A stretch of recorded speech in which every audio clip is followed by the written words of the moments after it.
உங்கள் குழந்தையோட hand ரைட்டிங்கை enhance பண்ணுறதுக்கு நான் 4 பாயிண்ட் சொல்ல போகிறேன். கவனமாக கேட்டுக்கோங்க. ஃபர்ஸ்ட் ஒன் இஸ் அவங்களுடைய பென் ஆர் பென்சில் அவங்க சூஸ் பண்ணுறது. ஸோ பெனில் எழுதுகிற குழந்தைங்களா இருந்தாங்கன்னா அவங்க வந்து கண்டிப்பாக gel pen or fountain pen தான் ப்ரிஃபர் பண்ணணும். ஏன்னா அதில் தான் ஃப்ளோ வந்து நல்லா இருக்கும். இதே பென்சில் யூஸ் பண்ணுற குழந்தைங்களா இருந்தால் அந்த லெட் வந்து ரொம்ப டார்க்காகவும் இல்லாமல் ரொம்ப லைட்டாகவும் இல்லாமல் ஒரு மீடியம் பொசிஷனில் இருக்க மாதிரி ஒரு பென்சில் வந்து அவங்க சூஸ் பண்ணணும். ஸோ அப்போ தான் அவங்களோட ஹேண்ட் ரைட்டிங் வந்து லெஜிபிளாக இருக்கும்.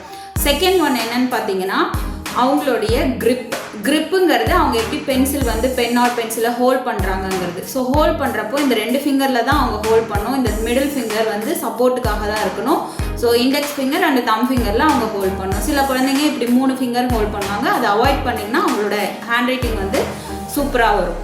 தென் தேர்ட் ஒன் என்ன அப்படின்னு பார்த்தீங்கன்னா சிட்டிங் போஸ்டர். ஸோ அவங்க எப்படி சிட் பண்ணணும் அப்படின்னு பார்த்தீங்கன்னா ஸ்ட்ரெயிட்டாக சிட் பண்ணணும். ஸோ ரொம்ப குனிஞ்சிக்கிட்டோ ரொம்ப நிமிந்தோ படுத்துக்கிட்டோ அந்த மாதிரி ஒரு இதை அவாய்ட் பண்ணிட்டாங்கன்னா அவங்களோட ஹேண்ட் ரைட்டிங் வந்து நல்லா வரும்.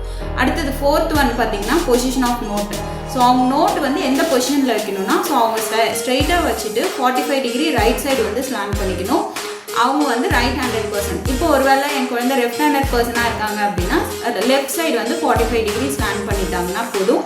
ஸோ அவங்க லெஃப்ட் ஹேண்டில் எழுதுறதுக்கு கம்ஃபர்டபுளாக இருக்கும். ஸோ இந்த டிப்ஸ் ஃபாலோ பண்ணிங்கன்னா உங்கள் குழந்தைங்களோட ஹேண்ட் ரைட்டிங் வந்து நல்லா என்ஹான்ஸ் பண்ணலாம்.